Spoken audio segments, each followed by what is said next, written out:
Hello my angels, this is Angel, and today's video is going to be a little bit different. Well folks, as I said in my community post, this next video is going to be a little bit different. Normally you'll see one of my videos where I'm making one item, it's one dish. But today I'm going to take you through what I make for myself for dinner, or for lunch actually, but I'm going to take you through an entire meal. So, let's go into the kitchen. You know what this looks like. You've been here so many times. This is my kitchen. I'm going to show you what I make for myself as a full, complete dinner. All right? First, I need to go back out and get my apron. Come on, let's go down the hallway, get my apron.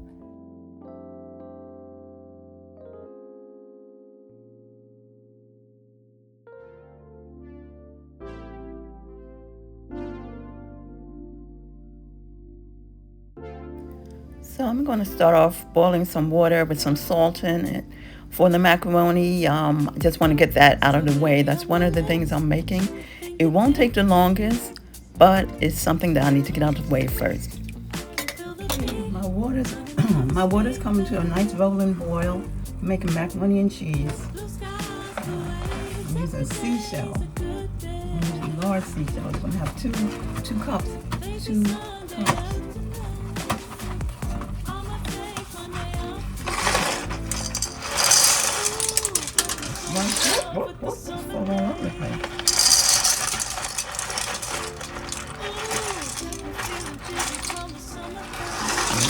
macaroni.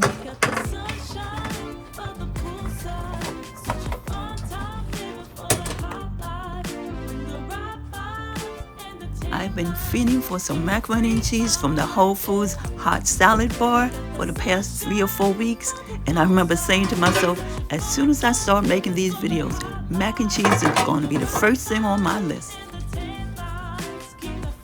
I've had to stop by Whole Foods at least 3 times in the past 3 weeks because I kept getting a craving for this thing. If you've ever had Whole Foods macaroni and cheese, you know exactly what I mean.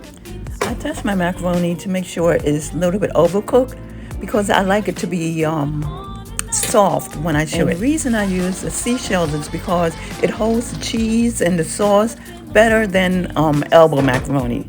And that's why Whole Foods baked macaroni and cheese tastes so good, because they use, I think it's something like penne pasta, a thick penne pasta, and it's so wonderful in holding that cheese. Adding butter adds richness to anything. So here I'm adding butter, and you know what? I learned this from my mom as well. She used to add butter or margarine to her hot macaroni before she added all the other ingredients. After the butter is fully melted, this is where you can start adding your other ingredients. I'd like to add the milk, the liquid ingredients first, salt and pepper, and taste. Then I can add the cheese. I want to get the flavor in first.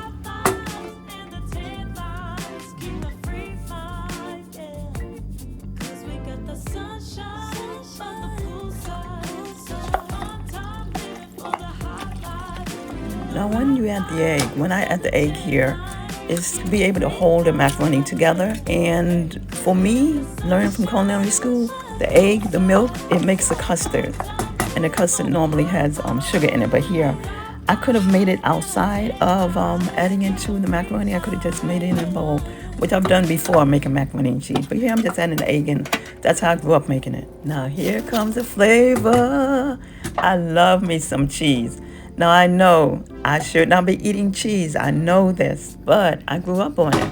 And so because I'm lactose intolerant and grew up as a lactose intolerant child, my mom had to give me cheese because that's the only thing that my stomach would be able to take.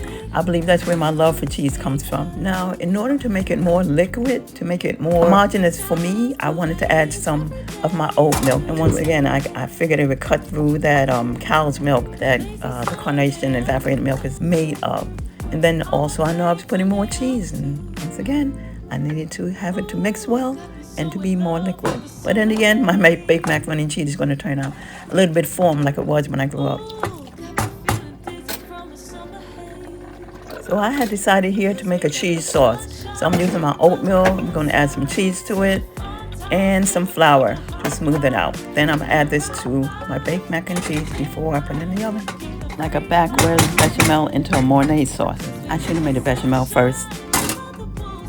Getting a little crowded here on the stove here. I can't wait until I move into my next place where I have a bigger stove, a full-size stove, more to work on.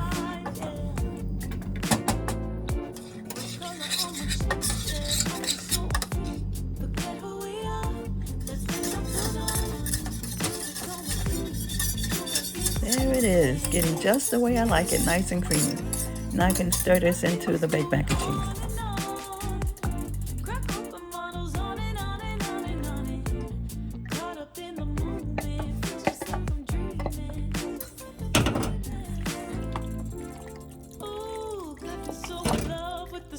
Oh my, that looks so good. I can't wait to taste this. Here we go, giving it a taste, see if I need more salt or pepper.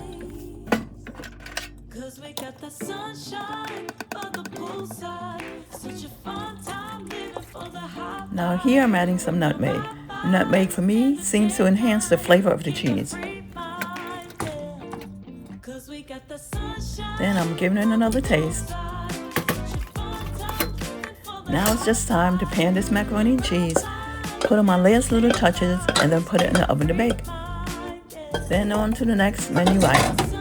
That's going to be, you'll see, sprinkling on a blanket of cheese. I like to make sure that there's no macaroni, no seashells showing through, making sure it's completely covered. And then I like to sprinkle on some paprika. Now I was out of regular paprika, so I'm using some smoked paprika here. Then it goes into the oven.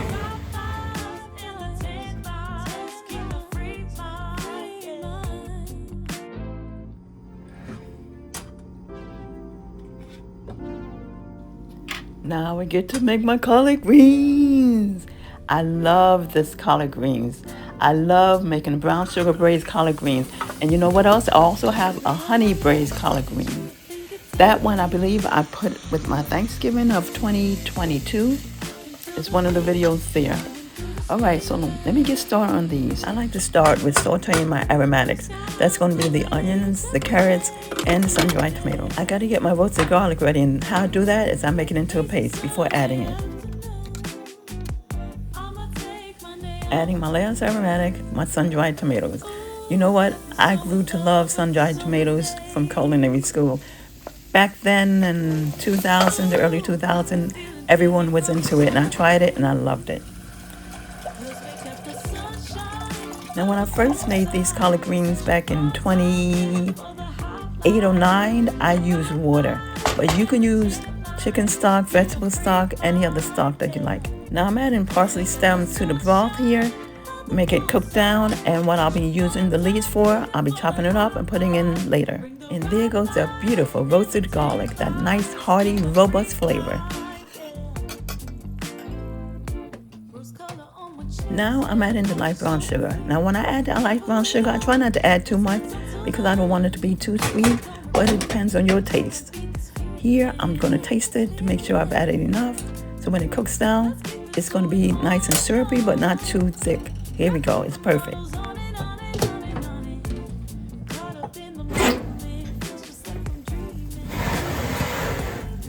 Yeah boy, that macaroni and cheese looks so good. It's perfect.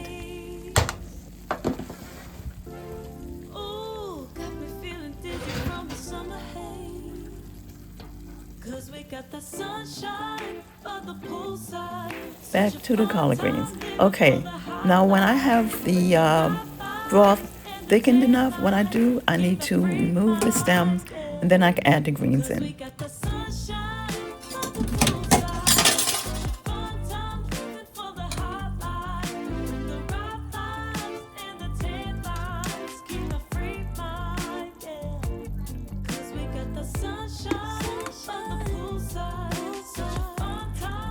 Adding the greens in a little at a time. Put some in, let it sweat down to make more space for more greens. I'm going to keep continuing this until I get the whole bowl in there. I put the lid on to make it sweat down a little bit faster. You'll see I like to cut my greens into thin ribbons. My daughter, Dr. Janet from Level Up with Janet E, likes to do the same thing, but she cuts hers a little bit thicker. Add the TV on in the background. Yeah, I should have turned that off. So, the thin ribbons. I find that the greens cook a little bit faster when it's sliced a little bit thinner, and so it retains all the flavor a little bit better as well. Ta-da! The last of it. After I put a lid on, I like to let it cook down until there's almost no liquid left in the pan. So what I'll be doing over time, I'll be taking the lid off every maybe 20 minutes or so, stirring around, make sure all the aromatics are fully mixed in. And make sure all of that delicious liquid is being infused in all of the greens. My final touch, to add the Frank's Red Hot sauce to my greens. I like to have my greens that have a little kick to it, and the Red Hot sauce adds just enough of that tomato kick that the sun-dried tomatoes don't give, but it gives it a nice flavor as well.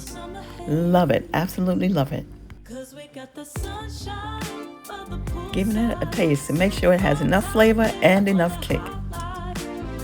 Start with just a little bit of hot sauce. Of course, you can always add more, but you can never take it away. Yeah, it needs a lot more hot sauce. It needs a little bit more flavor. I'm going to be adding some sea salt. It needs just that little touch of the robustness of sea salt.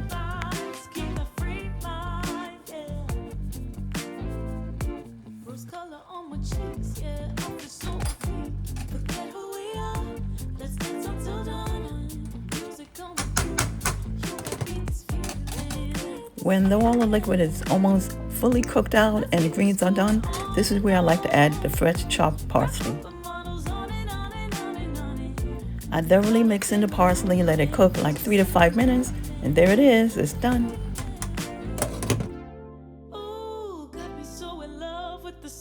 So here I'm making the marinade for my salmon. I'll be using the Asian sesame seed dressing. This I bought from Aldi's. Then I'll be adding some heat to it.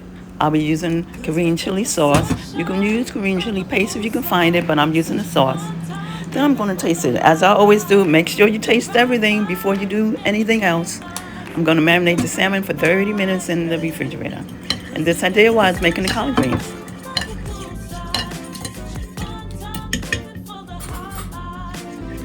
Give it a taste because you should taste everything. Everything. Yeah, I bought my salmon from Aldi's. Yeah, I should have got better quality. I was thinking I should have gotten the salmon from the supermarket when I was out, but I completely forgot. So here, salmon's a little bit loose. It's not as tight as I want it to be. So when I cook it, I know it's going to fall apart. So there you go. Make sure you get good salmon.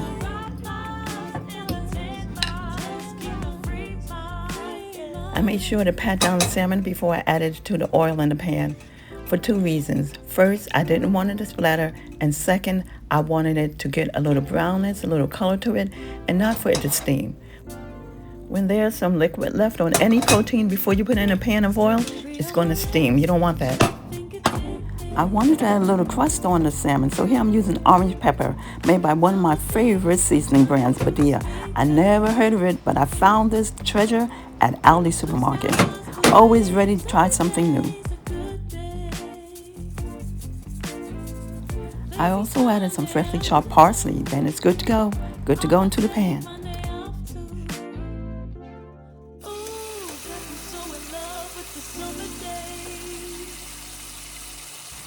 There's that salmon just falling apart. Yikes! I hate it when that happens. So to dress up this broken up salmon, and I knew it would be breaking apart once I took it out the pan, I decided to create a little bit of sweetness to go on top of it.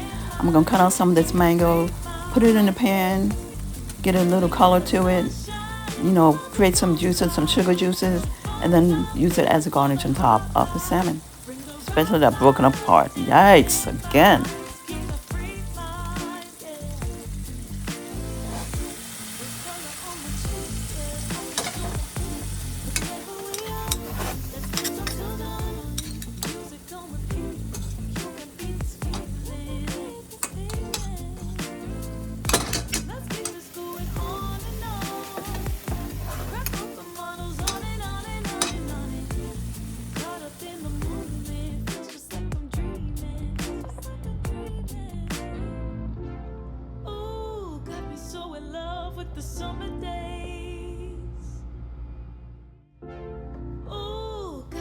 And there you are. This is what this retired chef cooks and eats for herself. I hope you enjoyed this video. Please come back and see what else I have in store. And you know what? I'm going to have something special in the month of November. I'll be going on a trip and I'll take you along with me. See you then. 'cause we got the sunshine on the poolside.